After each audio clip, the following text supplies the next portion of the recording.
Halo, selamat malam semuanya.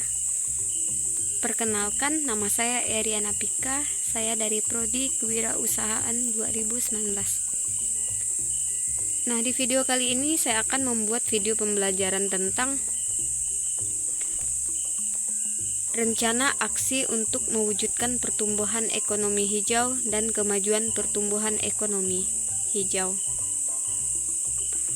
Langsung saja kita masuk dalam pengertian atau yang kita ketahui apa sih itu ekonomi hijau. Ekonomi hijau adalah pertumbuhan ekonomi yang kuat namun juga ramah lingkungan. Ekonomi hijau dapat meningkatkan kesejahteraan manusia dan kesetaraan sosial, sekaligus mengurangi risiko lingkungan. Nah, dengan adanya ekonomi hijau ini, yaitu kita dapat berkarya atau menciptakan suatu produk, namun tetap menjaga keasrian dan keamanan lingkungan, agar tetap lestari dan tidak rusak. Nah, ada 3 rencana aksi untuk mewujudkan pertumbuhan ekonomi hijau, yaitu yang pertama menciptakan dan melaksanakan, kedua menata ulang, yang ketiga membangun. Nah, faktor yang pertama menciptakan dan melaksanakan. Faktor-faktor pemungkin dan yang mengurangi risiko kepada investor dan bisnis yang tertarik untuk menerapkan praktik-praktik berkelanjutan dan teknologi hijau.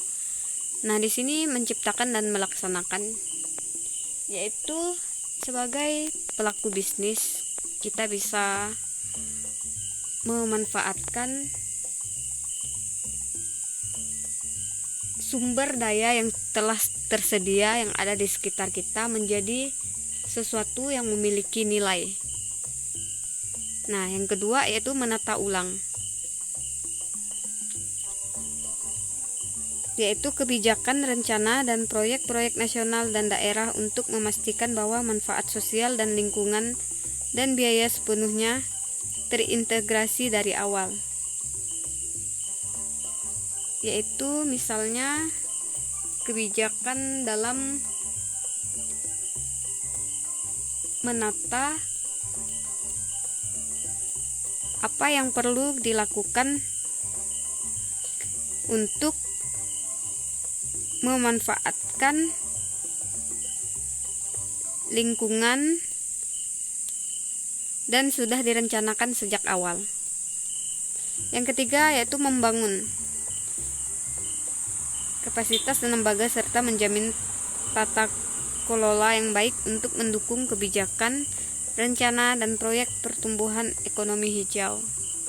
Yaitu di sini dimana kita mulai menjalankan apa yang telah direncanakan untuk kedepannya, untuk mengembangkan ekonomi hijau yang dapat membantu perekonomian negara yang menurun akibat pandemi. Nah, dengan adanya ekonomi hijau ini sangat membantu tentunya bagi pendapatan negara. Selanjutnya, mengkomunikasikan pertumbuhan ekonomi hijau. Komunikasi yang jelas sasarannya sangat diperlukan untuk membantu pertumbuhan ekonomi hijau dalam perencanaan nasional dan daerah di Indonesia. Dan untuk mendukung pelaksanaan aksi mewujudkan pertumbuhan ekonomi hijau, sasaran komunikasi yang paling penting adalah mengambil keputusan dan kebijakan di tingkat pemerintahan. Nah, di mana di sini pemerintah harus bijaksana dalam berkomunikasi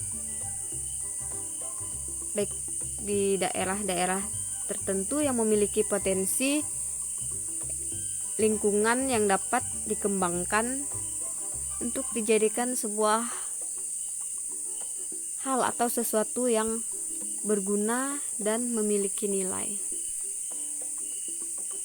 Selanjutnya, langkah untuk pertumbuhan ekonomi, yaitu dari keputusan-keputusan dan tindakan yang telah dilakukan atau diambil dapat membangun dasar bagi ekonomi yang lebih hijau. yang lebih berkelanjutan, mencapai manfaat penuh dari pertumbuhan ekonomi hijau. Untuk membantu mencapai tujuan pembangunan berkelanjutan akan membutuhkan pengaruh utama pertumbuhan ekonomi hijau seluruh pemerintah dan lembaga-lembaga di Indonesia. Jadi pemerintah dan lembaga-lembaga di Indonesia ini sangat memiliki peran penting dalam pertumbuhan ekonomi hijau. Baik, sekian penjelasan atau presentasi dari saya. Sekian dan terima kasih.